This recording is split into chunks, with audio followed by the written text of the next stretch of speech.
This edition of MacVoices is sponsored by lynda.com, the unparalleled online video training library. For a free 10-day unlimited trial, visit lynda.com/MacVoices. Hi, I'm Chuck Joyner. This is MacVoices at NAB in Las Vegas. I'm here in the Sucuri booth talking again to Tony. Tony, it's kind of an annual thing. It is. You know, this is a really exciting event for us. This is our third year coming to this. We were coming right at the point where Blog World was evolving to NMX, and then we went to full NMX, and now we're with NAB. So it's kind of really exciting for us to be able to come and kind of talk to folks. And we have a lot of clients that come to this, and more than we ever realized. And they just keep coming up and saying, "Oh my gosh, we use your product," and it's just nice to be here, more from a brand recognition standpoint. Now, for the folks who didn't see us talk last year, what is Sucuri? Yeah, so Sucuri, we focus on two very distinct functions. We clean and we protect websites. And the way we do that is by providing website owners three distinct features. A protection layer where we try to stop the attacks happening, yet we understand that that's never going to be a 100% solution. So we also offer a detection layer that allows us to see if anything's occurring that shouldn't be occurring. And if it does happen, then we offer them a response layer so that if something happens, they can come back to us and we'll take care of it for them. The entire idea of the business is to become an extension to the website owner's overall online posture, where if any security incidents occur, they feel confident in that they can come to us, we can engage with them, and we'll address any security incident that occurs. That's kind of the basis of it. Security is something that we all have to deal with now, but nobody likes dealing with it because it usually involves stuff that most of us don't completely understand, and that's why we need you. Yeah, absolutely. And that's always a challenge of running a security business, right? It's really easy for me to get up and scare people, right? And say, "Oh my God, this is what's going on," and we don't like to take that action. What we like to be is more on the passive approach, where it's like, "Hey." Security is one of those things that people who see it as insurance, they feel it's never going to happen to me, right? And we try to keep that in mind when we engage with clients, because usually when they come to us, it's usually at a bad time. Google has blacklisted them. They're losing clients. They're not making money because they're distributing malware. All of a sudden, it's a catastrophic event in a lot of instances, because it's a very vulnerable state. And we try to keep that in mind, and we just kind of sit back passively and we say, "Hey, look, when they come through, they've been infected, they've been affected in some way by some security incident. We try to be as helpful as we possibly can. And our whole objective is get them back up online as quickly as possible so that they can get back to running their business. And that's kind of what I like to tell folks is like our mission is peace of mind. Security is becoming a bigger and bigger issue. The more people go online, the more CMSs that come online. And we recognize that. And we don't want people to be afraid of going online. We just want them to understand that there are solutions there and there are professionals there for a reason. If something happens, or if you're just concerned and you just don't want to deal with it later, you could always look for organizations like us where we could go in and just help you in that situation. Yeah. Okay, so I want to make sure we touch on this, because back here we've got the New York Times, we've got a lot of people that have given you a lot of good reviews, but do I need to? Can you help me with my website? You know, an individual who, my website's pretty important to me, and I'm not a huge business, or do I need to be a larger business to retain your services? You know, when Daniel and I first started building the business a couple of years back, the whole basis of the business is for the everyday website owner. That was the problem we were trying to solve, and we're very, very committed to that. We want to stay in the micro business, small and medium, and potentially on the small sector of the large side, but this was a sector that we felt that there was no real solution for it, exactly for what you said. I have a small site. I may have a couple 100,000 visitors. Maybe I don't sell anything. Maybe I do. But, I'm not a Forbes. I'm not a Sony. How am I going to afford this? And the whole idea for us was, how can we take the same technologies, the same initiatives that they're doing, and package it in a way that everyday website owners can leverage. And that's why we built the SaaS model, where it's like, hey, look, I know you don't have the technical capabilities. I know that you don't have your own infrastructure. You might be hosting at GoDaddy. You may be using WordPress. You might be using Joomla. So the entire design of the system was meant for the small and medium sector, even the micro businesses, the folks that have small websites, they want to get it up. They know that security is an issue. They don't feel that they can afford it, but that's where an organization like ours comes in and was like, hey, we got you covered. It's one flat rate. They never have to worry about it again. Anything happens, we take care of it. We're very, very particular in that regard. We'll move on to other things, but since you say one flat rate, what kind of pricing are we talking about here for a website? So an everyday website for the basic package, they're starting a little bit less than $15 a month, which is $200 a year, and that'll give them full protection, detection, and response. And if any of us have ever dealt with having a site hacked, that's nothing. I mean, that's nothing. Just in my time, that's nothing. Yeah. And that was the whole idea, right? Remember, I told you our focus was the small and medium sector. Like we wanted to solve the problem of everyday website owners. I mean, we have a little bit over 1 billion websites online right now, right? That is more small, medium sectors than enterprise. And to be honest, our technology works in the enterprise as well. But the enterprise has everybody after it. Every security provider out there is going after the enterprise, and nobody cares about the small and medium sector. But here's the challenge that people don't understand is that the small, medium sector, the people with these small websites, they have a much bigger impact to the internet at whole. If you look at some of the major compromises that are occurring in the large enterprises, they come from a website like yours, your audience, because your audience are the same people that work at these organizations, and they're leveraged as what's called waterhole attacks, where if I can get somebody that reads your site to get infected, then he goes home and plugs it into his network at the enterprise. Now they just bypass all the major controls that enterprise has, because the biggest issue the enterprise has is bringing your own device to work. You have your Mac devices, you have your phones, you have your tablets, all this stuff. You go to your office, you connect it. Well, guess what? Those people are visiting your sites. Those people are looking at what you're doing. So I like to think that as everyday website owners, we have a greater responsibility to the internet at large, because we have such a huge impact. Everybody reads our stuff. It doesn't discriminate where you come from, who you work for. It just doesn't, right? And so that's what we're trying to educate and communicate to folks, is that you have a website, you have a responsibility, and we need to be able to take care of that. Okay, so I sign up with Sucuri. What happens next? And I'll use my site as an example. I have a WordPress site. So do I install code? Do I install a plugin? Or do I just tell you, hey, this is where I am, protect me? No, and this is the beautiful part, right? So once you log in and you sign up, you add your site to be monitored off the bat, because the minute we want to know if there's anything infected with your site. So you set that up, within an hour it starts scanning automatically. There's nothing else you need to do. The second piece is configure what we call the firewall. It's also known as cloud proxy. And what that is a perimeter defense that sits beyond the layer of your site at what's called layer 7, which is where all the traffic's coming through. We take all your traffic, we put it through our network, and we kind of strain it, almost like you strain, spaghetti and get all the water out. We look for all the good code, all the good traffic. We let the good traffic get to your server, and all the bad traffic, we just take it out. So your server never gets to load. We achieve that through a switch in your DNS server. So the users have two different options. They can do a full DNS management, let us just manage all DNS, or they can do a simple A record. Now, this is probably where an everyday website owner has a little bit of a challenge, like what is DNS? How does it work? Right. And in those instances, we have chat support that's there to help.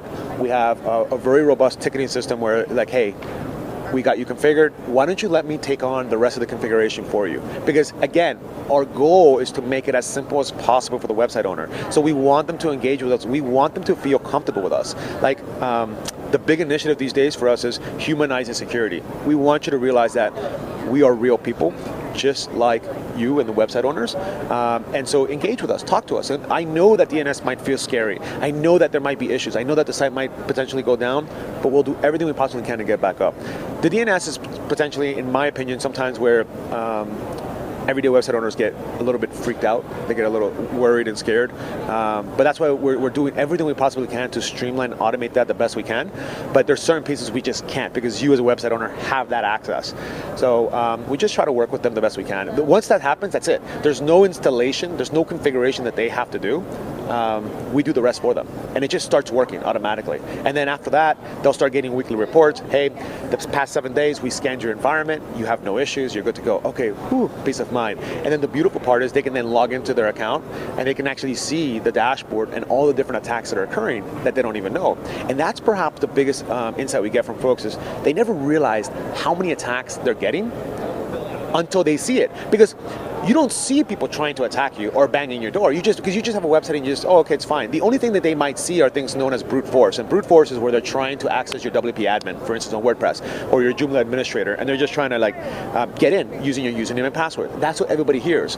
What they don't see is the people that are trying to exploit or trying to take advantage of insecure code, right? They don't see those attempts. So all of a sudden they put the firewall and they're like, oh my goodness, this is happening every day. People from China, Turkey, this is amazing. And that's where their eyes open up like, oh my God, I can't believe I've been taking this much risk this long. And it's interesting because every exploit I've ever had got in through some insecure code. They never guess my password, but they get in with insecure code. And then I've got a deeper problem because maybe I still have control of the site, but I've got code buried somewhere that I've got to go and dig and try to find and cut out. And if I'm technically oriented, it's annoying, and if I'm not, it's terrifying. Absolutely, and you have to understand that not every website owner is technically oriented, right? What people hear these days is it's easy to get online. Deploy your WordPress installation, deploy your Joomla installation. It takes 5 minutes, and you can have it online, you have an online presence. What we're not communicating to people is that the minute you go online, you have a responsibility, right? The minute you go online, your entire life can change if you don't take care of that.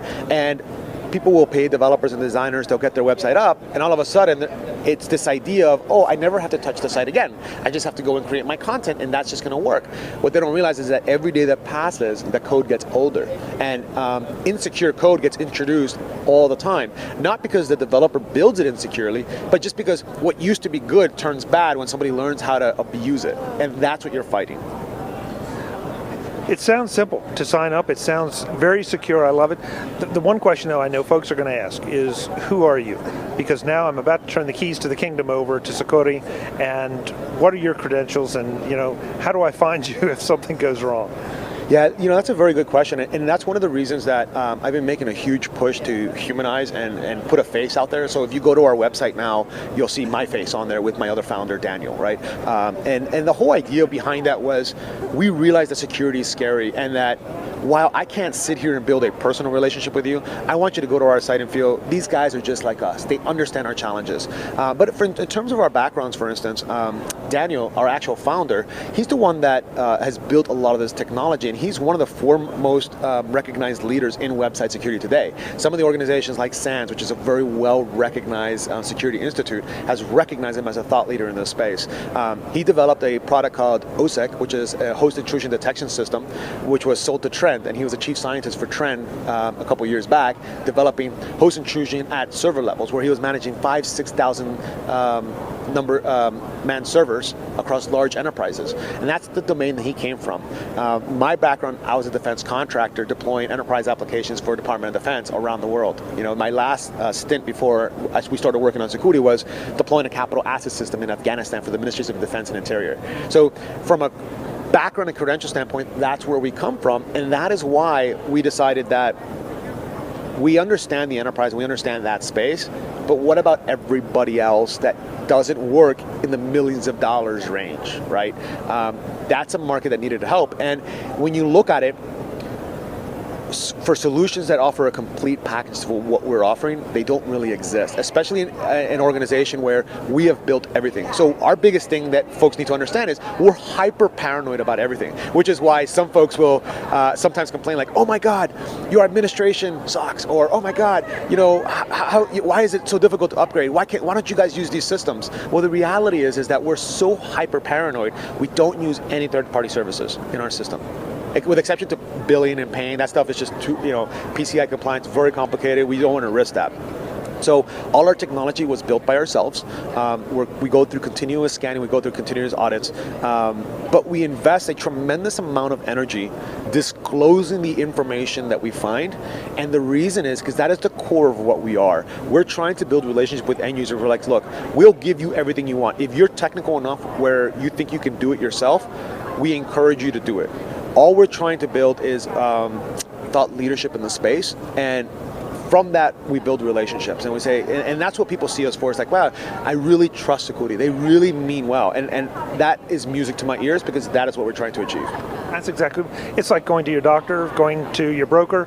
You need that trust. If you don't have that trust, forget it. You're done. Yeah, no, I agree. So, we're very big on social. You can find us on Facebook. You can find us on Twitter. The biggest thing, folks, people make fun of me all the time. They're like, "Why do you have such a difficult name? Why is it Sucuri?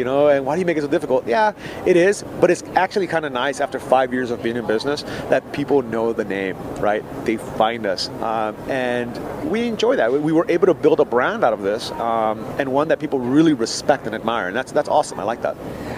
One of the things I always enjoy about our talks is the passion really shows through. The passion for security, the passion for credibility, and it's you are not giving a sales pitch; you're giving information. Yeah, no, I really enjoy you saying that, right? Because that is what Daniel and I are about. We actually, we go to these small business events, and they're always talking to us, well, what we should be doing as a business. And Daniel and I kind of look at it and we say, yeah, that's interesting. And then we go back and we just keep focusing. Like, for instance, Daniel was in London last night deploying a server himself and putting it in.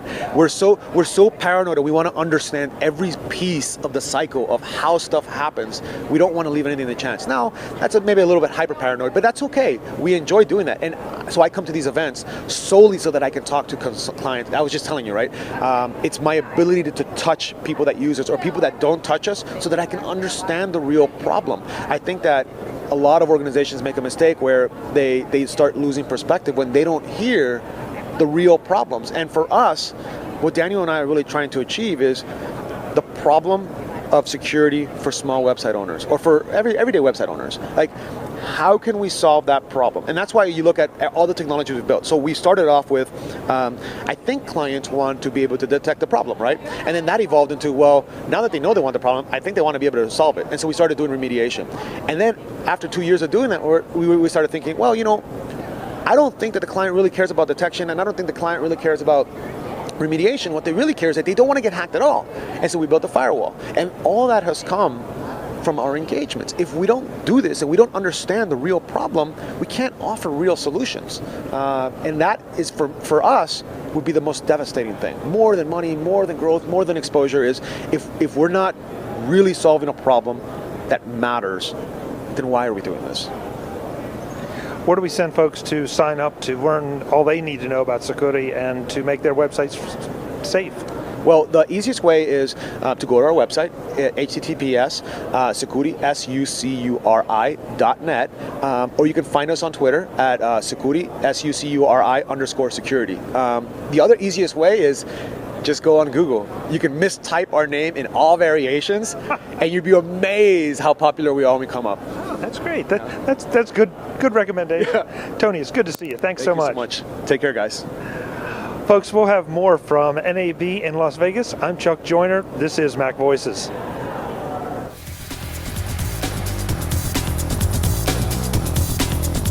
Visit MacVoices.com for links, show notes, to subscribe, to connect with Chuck on Twitter, Google+, YouTube, Facebook, LinkedIn, and the MacVoices blog.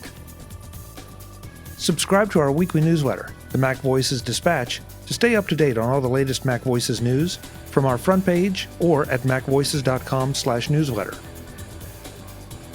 Do more with your Apple tech by subscribing to the free MacVoices magazine on Flipboard by visiting macvoices.com/magazine. Advertising and sponsorships handled by Backbeat Media at backbeatmedia.com. Bandwidth provided by CacheFly at cachefly.com.